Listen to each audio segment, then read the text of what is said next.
Eu quero que a irmã passe o próximo slide. Nós vamos tratar de um tema aqui que é removendo o entulho para que haja reavivamento, né? Porque eu imagino assim, que antes de nós falarmos de reavivamento, porque uma vez a gente pede, né, um reavivamento dos céus, que o Senhor venha revivar a obra dele aqui na terra, mas muitas vezes a maioria, eu acho que uma grande parte de nós, a gente imagina assim um reavivamento em que a gente viva a nossa vida como a gente bem entende, né? Não se importa com abandonar nada. E aí vai chegar um momento, a gente vai estar orando pelo Espírito Santo, vai chegar um momento, o Espírito Santo vai lá, tá, vai transformar a nossa vida, de uma hora para outra, não abrir e fechar de olhos, e sempre a gente pensa assim, não, eu vou continuar levando a minha vida e ele vai transformar a minha vida. Aí eu sempre costumo dizer assim, a gente imagina o Espírito Santo como se fosse alguém com uma varinha de condão ali, e eu vou viver a vida como eu acho que é melhor para mim, e aí ele vai transformar minha vida, vai me dar poder para pregar e tal. E a gente vai ver que antes disso, precisa a gente remover, pedir a Deus que remova esses entulhos. O que são esses entulhos? É o entulho do pecado, né? Nós precisamos que Deus remova e permitirmos isso, né? Que Ele remova o entulho do pecado da nossa vida. Nós vamos ver aqui, pode passar, irmão, próximo slide, vamos ver aqui que esse entulho tem que ser removido em três áreas, né? O entulho do pecado tem que ser removido do meio da família de Deus, do meio da família, né? Nossa família, pai, filho e tal, tem que ser removida do meio da igreja e do meio da liderança também, o entulho que muitas vezes nós permitimos que venha entrar na nossa família, na, na igreja e na liderança. E o texto aí, como base, né? Eu tenho só até 6 horas, eu vou ser rápido e vou pular alguns pontos aqui também, né? Não vou me alongar muito nas explicações. O texto é Salmo 51:10, que diz assim: Cria em mim, ó Deus, um coração puro e renova dentro de mim um espírito, que a palavra espírito aí tem a conotação também de caráter, né? Caráter. E renova dentro de mim um caráter inabalável. Aqui foi um texto, né? Uma fala que Davi, ele pronunciou após ali o seu pecado, né? Que ele cometeu contra Batseba. E aí, quando ele caiu em si, ele declarou lá aquelas palavras lá do Salmo 51:10. E entre essas palavras está aí que Deus crie em nós, que Deus crie em nós um coração puro e que nós permitamos, né, que ele renove dentro de nós um caráter inabalável, em que nós não venhamos cair aqui e acolá, nesse cai e levanta do pecado. Mas para isso nós precisamos ter um caráter inabalável, que é o sentido aí. Aí no próximo slide tem um outro texto, que é Abacuque 3:2, que diz assim, né, depois que o profeta vê a situação do povo de Deus, como o povo tem negligenciado a obra de Deus, né? Como o povo tem vivido uma vida de pecado. Abacuque, vendo tudo aquilo, ele olha para aquela situação do povo dele, do povo escolhido, diz assim: Tenho ouvido, ó Senhor, as tuas declarações e me sinto alarmado. Aviva a tua obra, ó Senhor, no decorrer dos anos, e no decurso dos anos faze-a conhecida. Na tua ira, lembra-te da misericórdia. Faze-a conhecida. Na tua ira, lembra-te da misericórdia.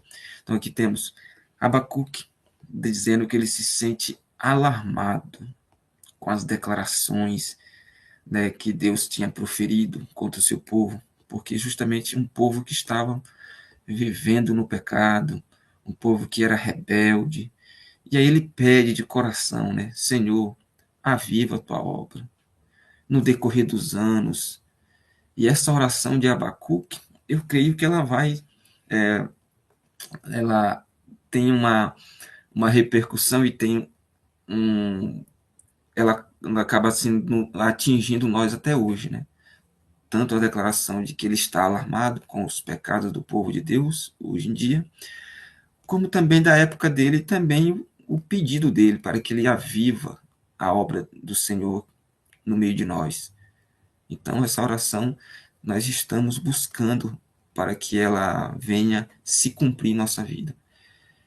E aí ele pede, Senhor, Faze com que tua obra seja conhecida. Mas na tua ira, Senhor, por favor, lembra-te da tua misericórdia. Que o Senhor tenha misericórdia de nós. Nos ajude a buscarmos a Ele.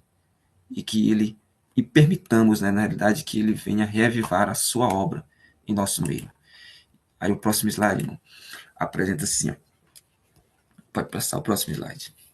Ora, se nós estamos falando do pecado lá do povo de Deus no passado e na atualidade, qual era a mensagem de Deus por meio dos profetas que deixou Abacuque alarmado, né? Do meio dos profetas ao seu povo, e como o povo reagia diante da mensagem. Se nós lermos Isaías 58:1, quando o profeta ia alertar o povo de Deus, que Deus enviava o profeta, né? Lá diz assim, ó: clama a plenos pulmões, não te detenhas. Ergue a tua voz como trombeta e anunciai a meu povo a sua transgressão. Foi o que insistiu aí Deus, né? Em Isaías 58:1. Clame a plenos pulmões. Não permita que ninguém te detenha e erga a tua voz como trombeta. E Ezequiel 33:11 diz assim: convertei-vos, convertei-vos dos vossos maus caminhos. Pois porque a vez de morrer, ó casa de Israel, foi o insistente apelo de Deus aí nessa mensagem. Convertam-se, convertam-se, meu povo, dos seus maus caminhos, para que vocês não morram. Porque por qual motivo vocês vão morrer? Por permanecer nos seus maus caminhos? Aí, para passar, irmão, o próximo slide, diz assim: e aí, qual foi essa mensagem? A mensagem foi que o profeta clamasse a plenos pulmões, ele não se detivesse, né? Anunciasse a sua voz como trombeta, e também foi uma mensagem para trazer o povo novamente aos braços do Senhor, ou seja, que ele se convertesse. Pode passar o próximo slide. Aí veja, 2 Crônicas 36, 15 a 17, vai mostrar aqui uma situação em que Deus ele enviava os seus profetas de madrugada, mas como o povo reagia? Aí diz assim: o Senhor Deus de seus pais, começando de madrugada, falou-lhes por intermédio de seus mensageiros, porque se compadecera do seu povo e da sua morada. Aí agora, como era que o povo reagia? Diz que o povo, eles, porém, zombavam dos mensageiros, desprezavam as palavras de Deus e mofavam dos seus profetas, até que subiu a ira do Senhor contra o seu povo, e não houve remédio algum. Por isso fez subir contra ele o rei dos caldeus, Nabucodonosor. Então Deus, em sua misericórdia, né? Deus, ele começava de madrugada, falava por intermédio de seus mensageiros. Deus, ele falava, alertava o povo tanto com mensagem falada, como também por mensagem dramatizada, né? Como temos casos de profetas aí que passaram 3 anos e meio andando de cima para baixo com as nádegas à amostra, né? Temos exemplos de muitos profetas em que Deus ele falava para o povo, como também chegar ao ponto de dramatizar aquela mensagem que tinha para passar. Olha, assim como esse profeta está andando aqui com as nádegas de fora durante tanto esse tempo, assim vocês também serão levados para o cativeiro. Temos exemplo. Para passar o próximo slide. E aí, levando em conta isso, pode passar. Levando em conta isso, nós temos que fazer essa pergunta para nós. Então, quais foram os terríveis entulhos ou pecados contra os quais os profetas ergueram a voz no passado?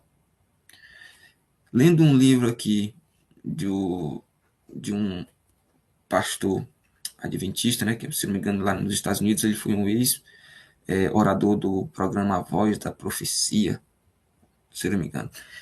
No seu livro, inclusive tem na Casa Publicadora, no seu livro Daniel, verso por verso, na página 27, ele responde essa pergunta: quais foram esses terríveis entulhos, esses pecados, contra os quais os profetas ergueram a voz no passado?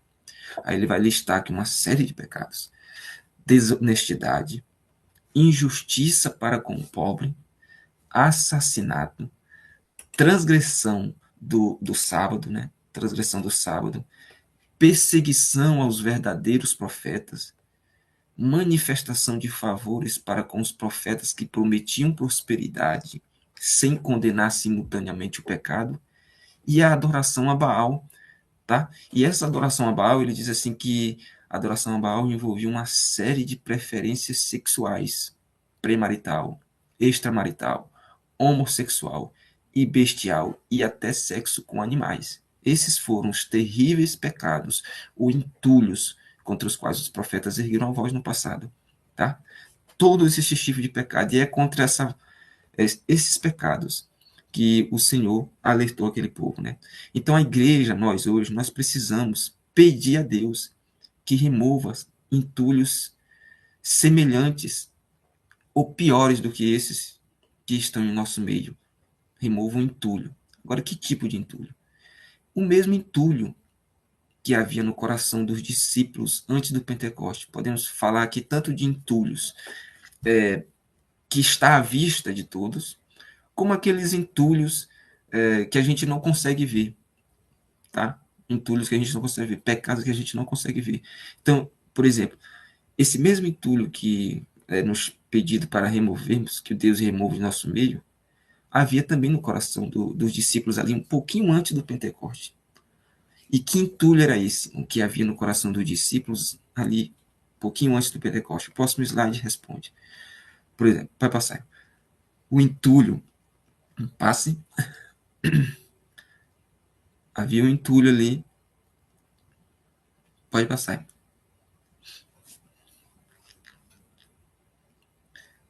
O entulho que Ellen White descreve, né?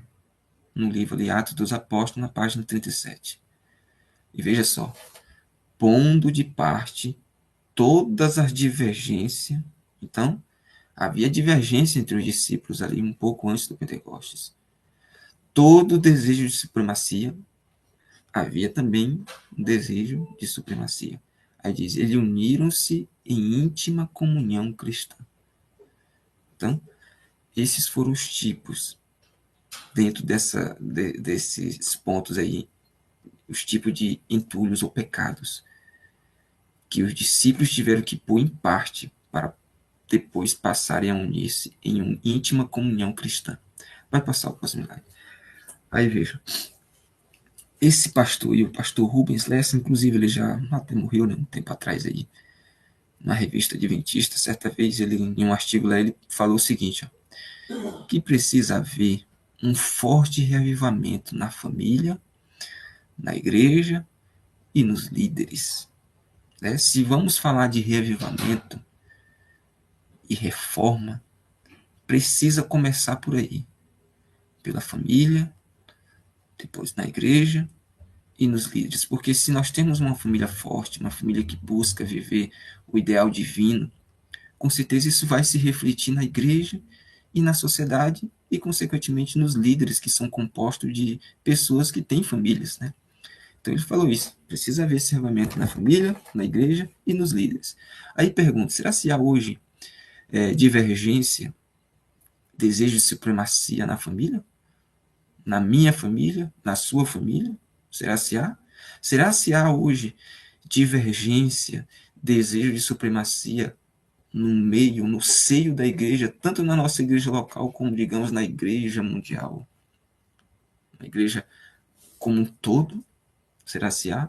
E outra, será se há divergência, desejo de supremacia no meio da liderança, tanto local como também na liderança mundial?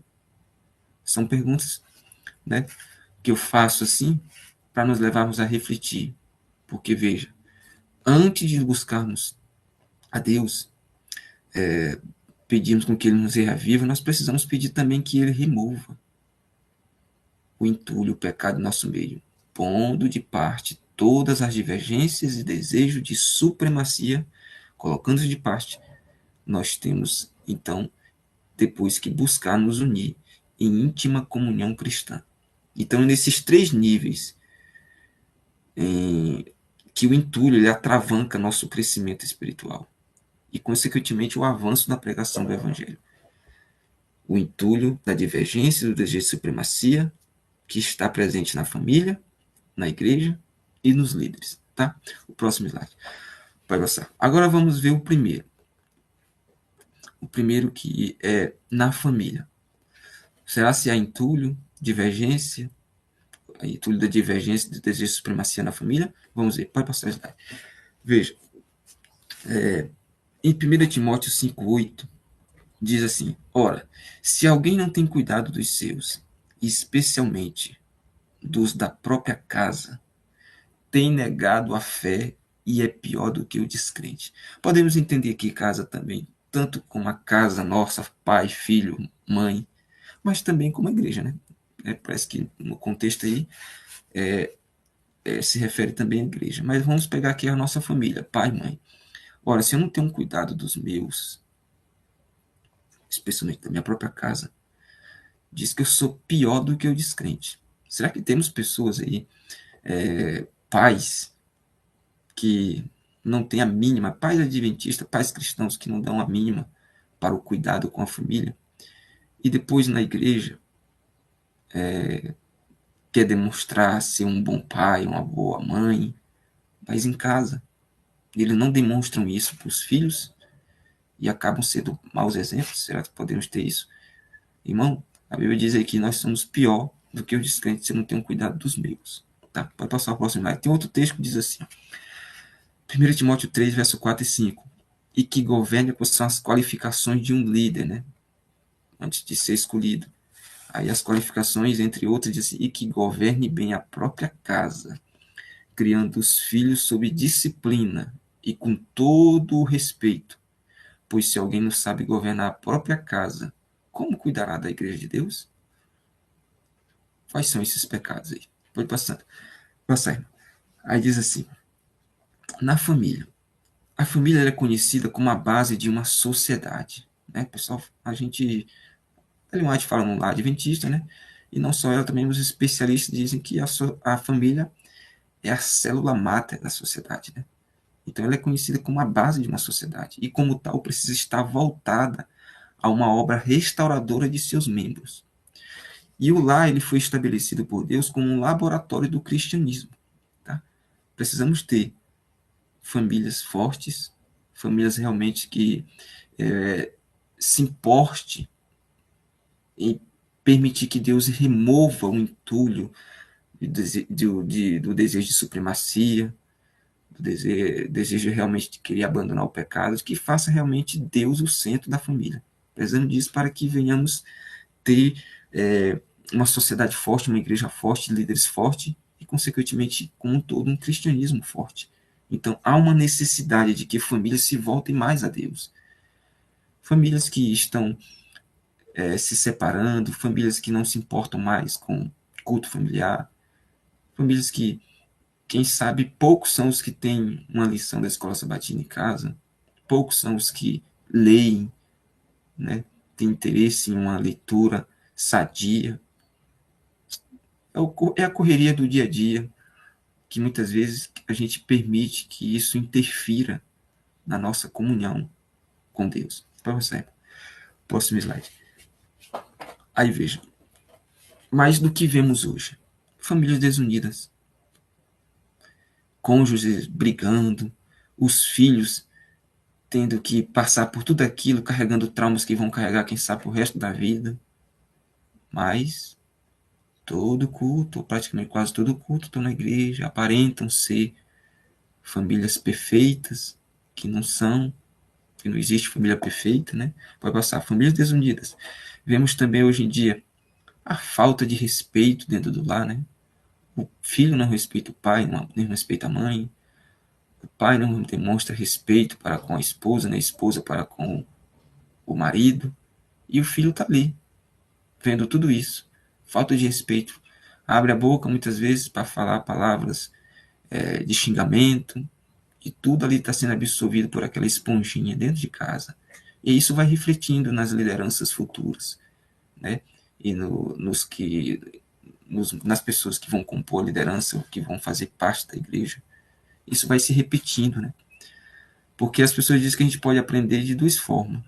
Ou a gente aprende pelo exemplo, e muitas vezes isso não é visto dentro de casa, e a gente pode aprender também pelo contraste. Olha, se meu pai, se minha mãe é assim, tenho a obrigação de ser assim, não. Eu vou buscar exemplos em que eu possa enxergar aquilo que eu quero ser no futuro. Então, falta de respeito. Pode passar o próximo slide. A gente também consegue ver infidelidade conjugal. Quantos e quantos nos separam hoje, né?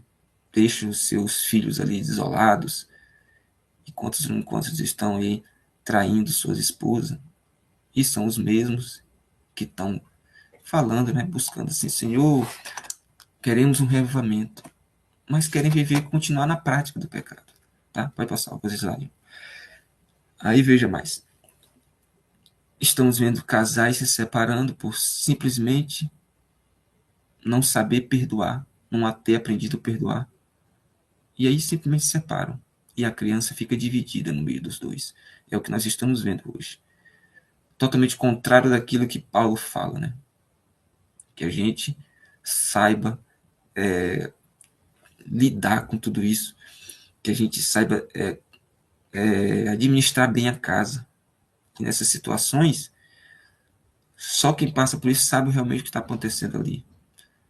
Essas situações a gente está vendo aí casais cada vez mais se separando, cada vez mais se separando, criando novas ideias na cabeça, entendeu? Simplesmente porque as duas pessoas, elas abrigam em seus corações o orgulho, o pecado do orgulho, o entulho do orgulho, e não aprenderam ainda a perdoar, apesar de tanto tempo estar, digamos assim, andando com Deus, tá? Pode passar o próximo slide. E aí, hoje em dia, a gente vê que isso está tipo assim, o pessoal tenta glamorizar o divórcio, né? Hoje em dia existem empresas que você contrata o serviço completo e eles fazem ali um divórcio. Tem fotos aí para passar o próximo slide, irmão. Fazem aquela festa de separação, né? E ali tem uma foto de uma jovem, isso nos Estados Unidos, né? Ela bebendo champanhe, pode passar o próximo slide, ela rasgando a foto ali do tempo em que ela era casada, tocando fogo na grinalda, né? No véu, tocando fogo ali. E estão glamorizando. A gente percebe que até nessa foto que ela tá rasgando aí, nessa imagem que ela tá rasgando a foto, parece que existe assim a primeira imagem passa por mim de alguém assim que tá é, de alguma forma abalada, né? Mordendo ali os lábios inferiores, abalada, porque quando a pessoa se une em matrimônio com a outra, por mais que aconteçam brigas, discussões, e quando chega um momento que, digamos, a pessoa vai ali se separar, há uma dor, com certeza. Apesar de que a gente muitas vezes não queira transparecer, mais uma dor que nos machuca, que faz doer, entendeu? E é por esse tipo de orgulho que a gente alimenta que muitas vezes a gente permite que o pecado nos domine e não permite, né, não permite permitimos assim que o Espírito Santo venha transformar nosso coração para que ele venha nos dar o poder para sabermos perdoar o nosso companheiro. Vai passar o próximo slide. E aí, irmão, o que a gente está vendo é isso.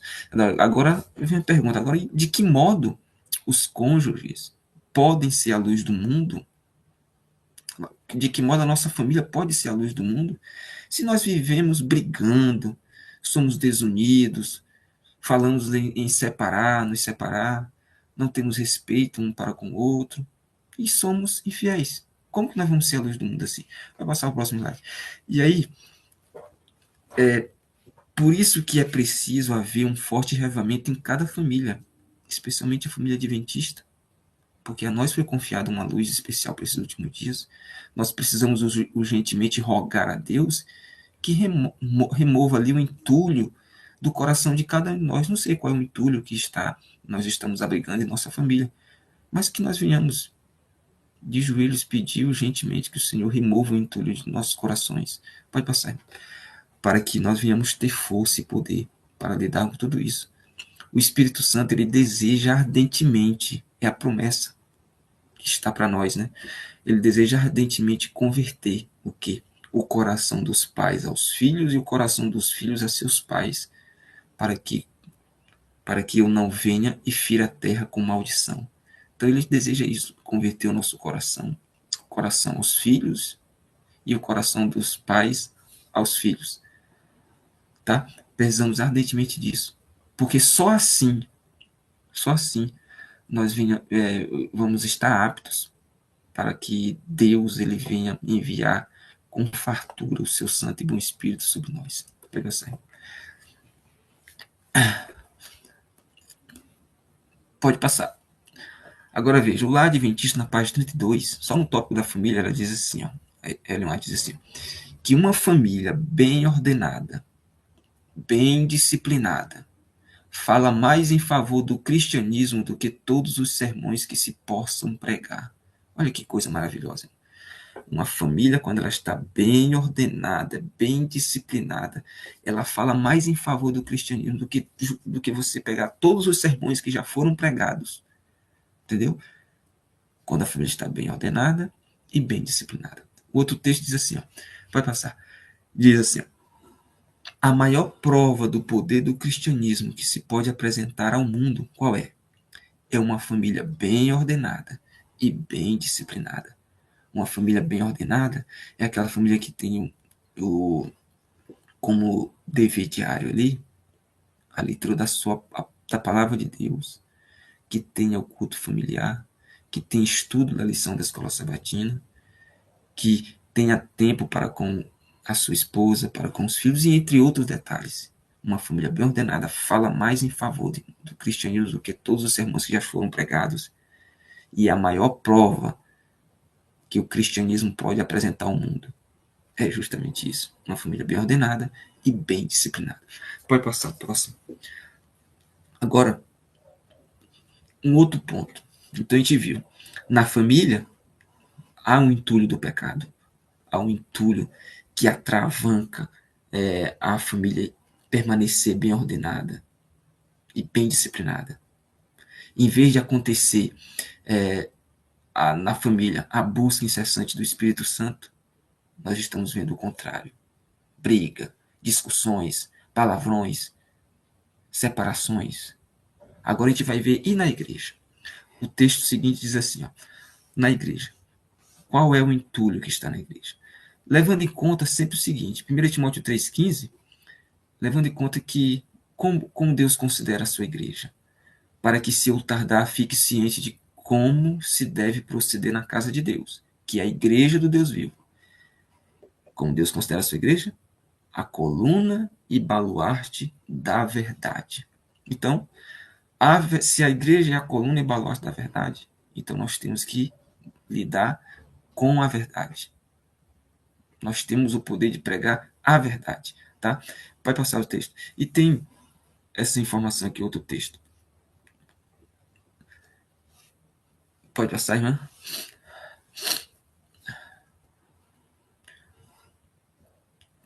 Como Deus espera que seja a sua igreja? O tipo de igreja projetada por Deus é de uma igreja unida, sem discórdias, sem contendas, sem intrigas, rivalidades e preconceitos. Uma igreja idealizada por Deus assim. Então Deus ele deseja ter uma igreja centralizada na pregação do evangelho. Então Deus ele almeja ter uma igreja cheia do Espírito Santo. 3 pontos. Uma igreja bem projetada por Deus, não vai haver discórdias, contendas, intrigas, rivalidades. Isso é o ideal de Deus para nós. Rivalidades e preconceito. E uma igreja que Deus espera a sua igreja, né? Como Deus espera que seja a sua igreja, uma igreja centralizada na pregação do evangelho, que todos os membros estejam envolvidos na pregação do evangelho. Então Deus também almeja uma igreja em que esteja cheia do Espírito Santo, batizada do Espírito Santo, com o Espírito Santo. Vai passar o próximo slide. E aí a gente vê o seguinte, ó, como deveria ser, como a igreja devia ser. Imagine só essa primeira imagem de cima, todos unidos, de mãos dadas, vamos fazer algo, vamos fazer junto. Mas como a igreja tem sido pelas disputas, por tudo o que acontece lá dentro, pelas discórdias, as discussões, como a igreja tem sido. Salve-se quem puder. É como se a ida para o céu fosse uma disputa de corrida, quem chega lá primeiro, quem não chegou ficou para trás e se dane. É assim que a gente está vendo a igreja. Muitas vezes, as pessoas elas são escolhidas para certas funções não pelas características que a Bíblia apresenta que assim seja.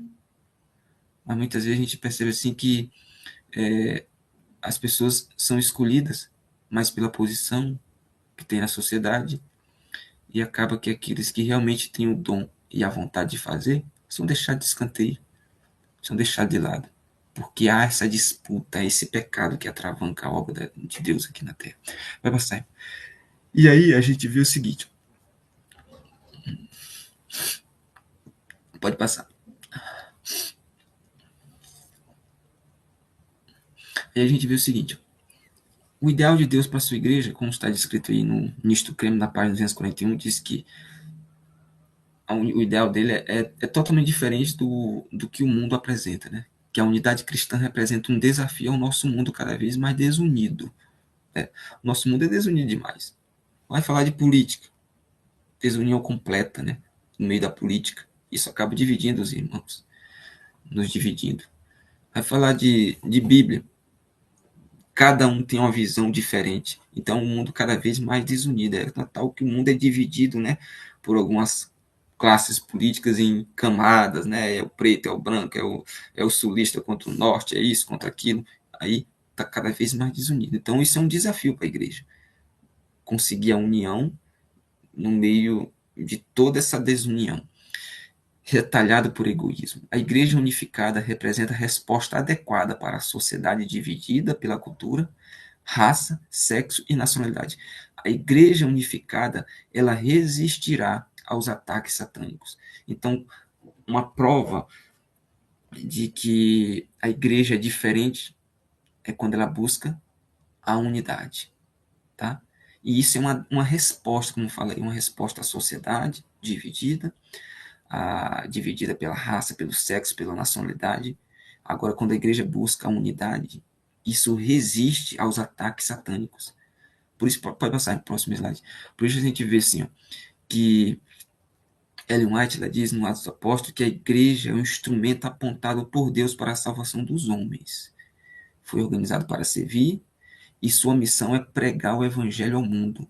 Então, é um instrumento apontado por Deus para a salvação dos homens.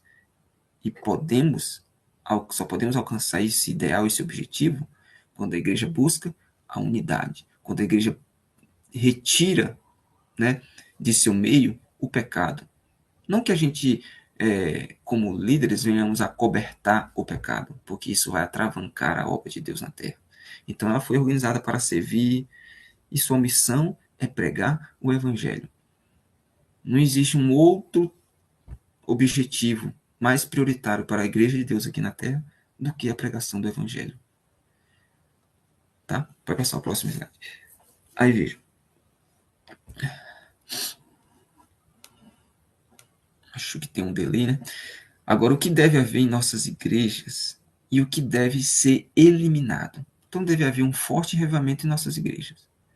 O entulho das intrigas, das confusões, das competições por cargos, falta de respeito entre os membros e líderes, deve ser eliminado do nosso meio. Então, precisamos ser uma igreja cheia do poder de Deus, não cheia de competição, não cheia de confusões, não cheia de falta de respeito. Nós precisamos eliminar isso do nosso meio. Tá? Isso começa lá em casa, lá na nossa casa.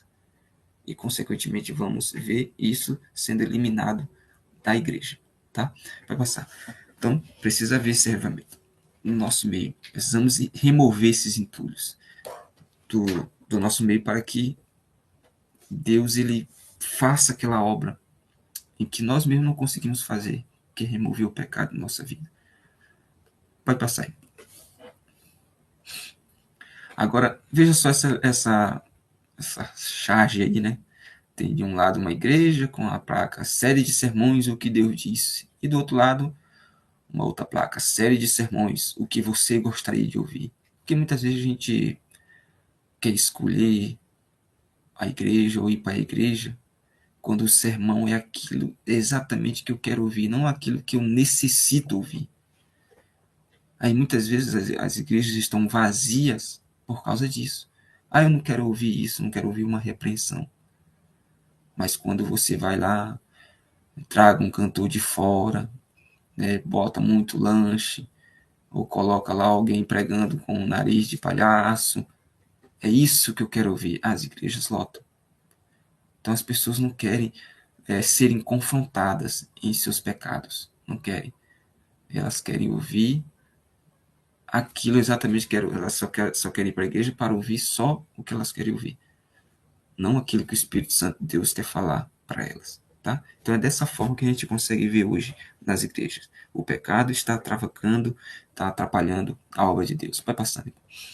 E aí, esse pastor aqui, o Adolfo Soares, ele pregou um sermão, eu achei interessante. Eu até peguei essa frase dele aí, que ele disse que ele acha impressionante como somos excessivamente diplomatas, a ponto de termos medo de expor a verdade por temor de incomodar as pessoas. Aí ele diz, somos tão diplomatas que acabamos sendo infiéis na explicação e exposição de qualquer assunto, bíblico ou não. A diplomacia é tão grande que temos medo. Aí ele diz, que tragédia. A excessiva diplomacia e o politicamente correto, sinônimos para a infidelidade, tornaram-se moda. Defender a verdade ficou esquisito e defender a mentira ficou charmoso, elegante, atual. Que tragédia. Então, cuidado nas nossas igrejas, se somos líderes, né, de não termos a excessiva diplomacia por, não, quem vai pregar, e por medo de que alguém possa não gostar, acaba que ele diz assim, que essa excessiva diplomacia, esse politicamente correto, que é sinônimo de infidelidade, que acaba se tornando moda em nosso meio. Nós temos medo.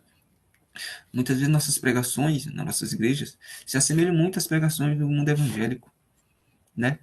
O mundo evangélico. Nós queremos fazer alguma coisa em que as pessoas se agradem, estar... não que sejamos contra isso, mas muitas vezes deixamos de disciplinar os nossos irmãos pelo simples fato da gente ser muito diplomata, temos muita diplomacia, temos medo de apresentar aquilo que Deus apresenta. E muitas igrejas praticamente estão quase sendo proibidas, né? Pessoas de pregarem sobre profecia. Não, o povo pode ficar com medo, não sei o que, tudo isso ali. Cuidado com isso, tá? Olha o que o pastor Adolfo Soares falou aí. É muito interessante essa frase. Pode passar, irmão, próximo slide. E aí, não vou ler todo esse slide aqui, né, o tempo está estourando, né?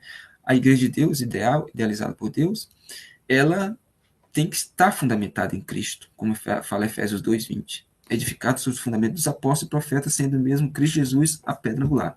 E também tem que estar alicerçada no está escrito. Atos 2:42 diz que eles perseveravam na doutrina dos apóstolos, na doutrina dos apóstolos, e na comunhão, e no partir do pão e nas orações. Essa é uma igreja idealizada por Deus. E outra, a igreja idealizada por Deus, ela está unida em todos os aspectos. Aí diz, todos os que creram estavam juntos e tinham tudo em comum. Vendiam as suas propriedades e bens, distribuindo o produto entre todos, e à medida que alguém tinha necessidade, diariamente perseveravam unânimes no templo, partiam pão de casa em casa, tomavam suas refeições com alegria e singeleza de coração, louvando a Deus e contando com a simpatia de todo o povo. Enquanto isso, acrescentava-lhes o Senhor dia a dia os que iam sendo salvos. Uma igreja idealizada por Deus nesses termos aqui. É uma igreja que vai fazer a diferença na comunidade onde está. É uma igreja que, digamos, se de uma hora para outra essa igreja sumisse daquele bairro, daquela comunidade, a comunidade sentiria falta. Mas hoje, se retirasse a igreja, quando ela não tem essas qualidades, a comunidade sentiria falta? As pessoas que moram naquele bairro sentiriam falta? Ou simplesmente a igreja está lá somente com um prédio para abrigar os santos? Será que nos sentiria falta se tirasse a nossa presença do meio lá, do bairro onde nós estamos localizados? Então, quando a igreja tem essas qualidades, persevera na doutrina dos apóstolos, está edificado no fundamento dos apóstolos e profetas, que sendo de Cristo Jesus a pedra angular, quando eles têm tudo em comum, com certeza essa igreja ela vai ser forte, né? Os entulhos do pecado vão ser removidos, porque não vai ter pecado, não vai imperar pecado, onde tudo isso está sendo vivido. Vai passar, irmão. Por isso, Ellen White ela diz assim, ó, o progresso da igreja, da nossa igreja, ela é retardada pela errônea conduta de seus membros. né? Pregamos uma coisa, vivemos outra. O pastor Roberto Mota, em uma das suas palestras, lá, quando ele fez aquela série Profecias para o Tempo do Fim, ele até falou, nós adventistas somos especialistas em profecias, Daniel, Apocalipse. Pode perguntar qualquer coisa, biblicamente falando, que nós respondemos. Mas, infelizmente, nós somos muito medíocres em viver aquilo que pregamos, né? Então, o progresso da igreja é retardado por isso, pela nossa errônea conduta. E unir-se à igreja, conquanto seja um ato importante e necessário, não faz de uma pessoa um cristão, nem lhes assegura a salvação. Não nos é possível garantir-nos um título ao céu pelo fato de termos o nome escrito no livro da igreja, quando o coração se acha alienado de Cristo, por causa de que? Dos pecados, dos entulhos, né? Devemos ser fiéis e representantes seus na terra, trabalhando em concerto com Ele. Devemos conservar em mente esta santa relação, não fazendo nada que traga desonra à causa de nosso Pai. Que a nossa errônea conduta, que a nossa que o nosso pecado, que muitas vezes nós acariciamos, é o que está trazendo muitas vezes desonra à causa de nosso Pai, em vez de trazermos honra, trazermos esse respeito para com a obra de Deus aqui na terra. É por causa do nosso pecado, dos entulhos que nós acariciamos, que isso acaba tirando o poder da mensagem. Tá? Pode passar aí. E aí temos agora, pode passar esse aí também, temos agora o último ponto, estamos encerrando, prometo ser breve nesse ponto, que é o revivamento na liderança. Precisa ser removido o entulho do meio da liderança. Pode passar. Aí veja o texto. Diz assim, a liderança, né? A liderança, quando Cristo esteve aqui na terra, escolheu sua liderança, os 12 discípulos. Esses homens eram tremendamente despreparados para assumir tamanha responsabilidade. A estratégia usada por Cristo qual foi? Para preparar sua liderança foi a capacitação e equipamento. Em Marcos 3, verso 14, diz assim, então designou 12 para estarem com ele e para os enviar a pregar. Então, Cristo ele chamou esses 12, mas ele não chamou e aí deixou eles, bora lá, bora me segue aqui, simplesmente me segue. Ele preparou sua liderança, capacitou e equipou essa liderança. Tá? Pode passar o slide. Se você for ver, lá diz que ele pediu para estarem com ele, né? E para depois enviar a pregar. Pode passar, irmão, o slide. A gente vê que existe uma palavrazinha interessante ali.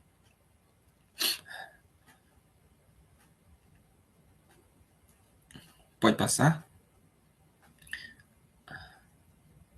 Que existe uma palavra. Nós podemos ver que houve um discipulado dentro da liderança formada por Cristo, né? Quando a gente vê lá que diz que ele chamou para estar com ele, a expressão estar com ele vem do grego, menon, né? Não sei mais ou menos se essa pronúncia. Que quer dizer ficar em um lugar, ficar com uma pessoa, manter-se firme a uma doutrina e permanecer em comunhão. Ou seja, Deus, este conceito destaca o princípio da associação, né?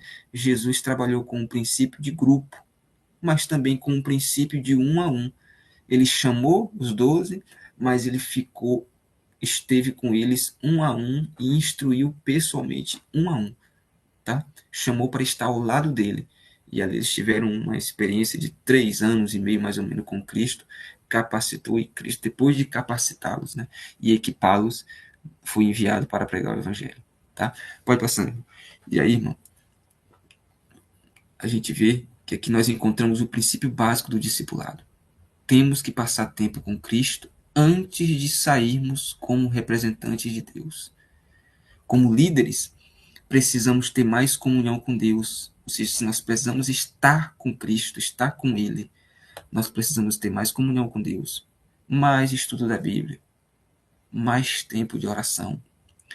Pedimos mais o batismo do Espírito, o batismo diário do Espírito Santo, para que tenhamos força para testemunhar.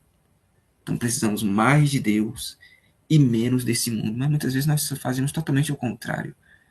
Levamos a semana totalmente longe de Deus, e aí chegamos um momento em que vamos para a rua, passar um estudo, fazer pregar o evangelho, nós saímos mais preenchidos do mundo do que de Deus. E muitas vezes os estudos não surtem resultado por essa falta de comunhão nossa. Tá? Pode passar. E aí tem um texto aqui, né, do Manual da Igreja com respeito a, aos entulhos que têm atravancado a obra de Deus, entre outros, né, mas eu peguei esses específicos, que os líderes, eles devem ser exemplos em tudo, mas devem também ser exemplos nos dízimos. Na página 74, dessa versão de 2022, né, diz que todos os oficiais, né, a liderança lá, todos os oficiais devem ser exemplos na questão da devolução do dízimo à igreja. Alguém que falhe em ser tal exemplo não deve ser eleito para um cargo na igreja. Quando se é escolhido líderes para assumirem cargos na igreja, seja lá qual for o cargo, esse líder tem que ser perguntado: será se esse líder ele é exemplo, esse oficial ele é exemplo na questão da devolução do dízimo à igreja? Porque senão ele está em pecado. Ele está em pecado. Se ele não for exemplo na questão da devolução do dízimo e ele falha em ser exemplo nisso, ele não deve ser eleito para um cargo na igreja. Mas muita gente não leva isso em conta. Diz que Ellen White até fala assim que quando nós somos infiéis, quando a liderança é infiel na questão da devolução de um dízimo fiel ao Senhor, do dízimo das ofertas, a igreja fica em trevas. A igreja fica em trevas. Por isso que um dos requisitos é isso. A questão da devolução do dízimo à igreja. E se nós falhamos nisso, e mesmo lá na hora da escolha, se a gente não foi passado esse critério na hora da escolha, quem está responsável lá na direção, mas se você sabe que é infiel e você aceita um cargo de liderança na igreja, você está pecando, tá? Você está pecando. Vai passar, irmão. Esse foi o tipo de pecado, a gente pensa assim, simples, né? Mas que atravanca a obra de Deus. Então, qual é o segredo? Mais líderes humildes, unidos, líderes solidários e cheios do Espírito Santo. Esse é o jeito de Deus trabalhar. Mas se não adotarmos com urgência, nós vamos continuar fazendo uma obra santa com as mãos e os corações profanos. Não, para quê? Negócio de dízimo, não. Para que devolver? Se você não devolve, você não pode assumir cargo. Porque senão você vai estar fazendo uma obra santa com as mãos e os corações profanos, tá? Cuidado. Pecados que atravancam a obra de Deus. E isso são os entulhos que devem ser removidos. E a conclusão, irmão? Para que haja um verdadeiro revivamento nesses 3 níveis, é preciso que o entulho que impede tão preciosa obra do Espírito Santo dê lugar à humildade. João Melão Neto, ele certa vez escreveu: os rios só correm para o mar porque este sabiamente se coloca abaixo deles. Então nós devemos nos colocar sempre abaixo de Cristo. É a vontade de Cristo que tem que ser feita. É a vontade de Cristo que tem que imperar, não a minha. Não deve ser feito do meu jeito, como eu acho que deve ser melhor, mas como Cristo sabe que deve ser. Tá? Vai passar, irmão. E aí, nos últimos slides, e aí sim, irmão, removendo os entulhos, removendo toda a divergência e desejo de supremacia que há em nosso meio, e outros pecados, e aí a promessa é para nós. Receberemos poder ao descer sobre nós o Espírito Santo e seremos testemunhas de nosso Deus, tanto em Jerusalém, tanto no nosso local, como em toda a Judéia, Samaria e até os confins da terra. Mas se pensamos que podemos fazer um trabalho santo com mãos profanas, pode ter certeza que isso não vai ser feito e não vai ser da vontade de Deus. Nós temos que permitir que Deus remova esses entulhos do nosso meio, dos maiores aos menores. Aquilo que a gente acha, né? Se existe pecado maior, eu não sei, mas todo pecado é pecado. Todos esses pecados, eles impedem que o Espírito Santo faça verdadeiramente a obra que nós necessitamos que ele faça. Vai passar o próximo slide. Diz assim, texto de Ellen White: a nós hoje, tão certamente como aos primeiros discípulos, pertence a promessa do Espírito. Deus lhe dotará hoje homens e mulheres com o poder do alto, da mesma maneira que dotou aqueles que no dia do Pentecostes ouviram a palavra de salvação. Nesta mesma obra, seu Espírito e sua graça se acham à disposição de todos quanto deles necessitam e lhe pegarem na palavra. Tá? Então, é nós hoje que pertence à promessa do Espírito Santo. Mas precisamos pedir que o mesmo Espírito Santo que vier nos batizar remova os pecados do nosso meio, da nossa família, da nossa igreja e da liderança. Tá? Remova todos os pecados. Porque é esse Espírito que está à nossa disposição para nos consagrar e nos dar poder. E se eu não me engano, tem um último slide aí, se eu não me engano, né? Em todos os tempos e lugares, em todos os tempos e lugares, em todas as dores e aflições, quando a perspectiva se figura sombria e cheia de perplexidade o futuro, e nos sentimos desamparados e a sós, o Consolador será enviado em resposta à oração da fé.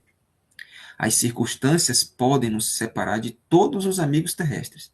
Nenhuma, porém, nem mesmo a distância nos pode separar do celeste Consolador. Onde quer que estejamos, aonde quer que vamos, ele se encontra sempre à nossa direita para apoiar, suster, erguer e animar. Se estamos desanimados por causa dos nossos inúmeros pecados que afligem nossa família, que afligem nossa igreja, que afligem a nossa liderança, se estamos animados nisso, ergamos a cabeça, porque o Consolador está à disposição de cada um de nós para nos dar força, para deixarmos os nossos pecados, tá? Que estejamos onde estejamos, Ele está disposto a remover esses entulhos para nos levantar novamente e nos ajudar em nossa caminhada.